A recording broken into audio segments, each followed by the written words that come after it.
Morning அன்னைக்கு ரொம்ப ரிலாக்ஸிங்காக தான் டே வந்து ஸ்டார்ட் ஆச்சு. காலையில் எழுந்திரிக்கும் போதே ரொம்ப லேட். சீப்பம்பால் கொஞ்சம் கிடைச்சிது. நானும் பால்கோவாவாட்ட பண்ணிடலாம் அப்படின்ட்டு ஃபில்டர் பண்ணினேன். ஆனால் ரொம்ப கெட்டி. அதில் அந்த மாதிரி பண்ணால் நல்லா இருக்காது அப்படின்ட்டு அப்படியே குக்கரில் மாற்றி வச்சுட்டேன்.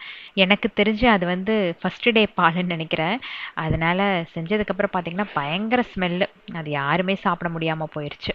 சரி, ஒரு சில பேர் வந்து கேட்டிருக்கீங்க இந்த மாதிரி கிரே ஹேர் அப்புறம் வந்து ஒயிட் ஹேருக்கு வந்து ஒரு நல்ல ஹேர் கலரிங் வந்து சொல்லுங்க அப்படின்ட்டு. ஆரா ஆர்கானிக்ஸோட ஆரா ஹெர்பல் ஹேர் கலர் வந்து சூப்பராக இருக்குது, நீங்கள் யூஸ் பண்ணி பாருங்கள். இது வந்து 100% நேச்சுரல். அமோனியா வந்து சுத்தமாக இல்லவே இல்லை. அந்த பவுடரில் வாட்டர் கொஞ்சம் மிக்ஸ் பண்ணிவிட்டு அந்த பேஸ்ட்டை ஹேரில் அப்ளை பண்ணி ஒரு 20 மினிட்ஸ் கழித்து வாஷ் பண்ணால் போதும். அதே மாதிரி இவங்களோட டிண்டட் சன்ஸ்க்ரீன் லோஷன் SPF 50 இதை அப்ளை பண்ணணும் அப்படின்னா இன்ஸ்டண்ட்டான க்ளோ கிடைக்குது. ஸ்கின்ல நல்லா பிளெண்ட் ஆகிறதுனால ஒயிட் காஸ்ட் இருக்கவே இருக்காது. UVA அண்ட் UVB ரேஸ்லேருந்து நம்மளோட ஸ்கின்னை ப்ரொடெக்ட் பண்ணிக்கலாம். இந்த ப்ராடக்ட் பற்றின டீட்டெயில்ஸ் எல்லாமே நான் டிஸ்கிரிப்ஷன் அண்ட் கேப்ஷனை கொடுத்துருக்கேன், செக் பண்ணிக்கோங்க.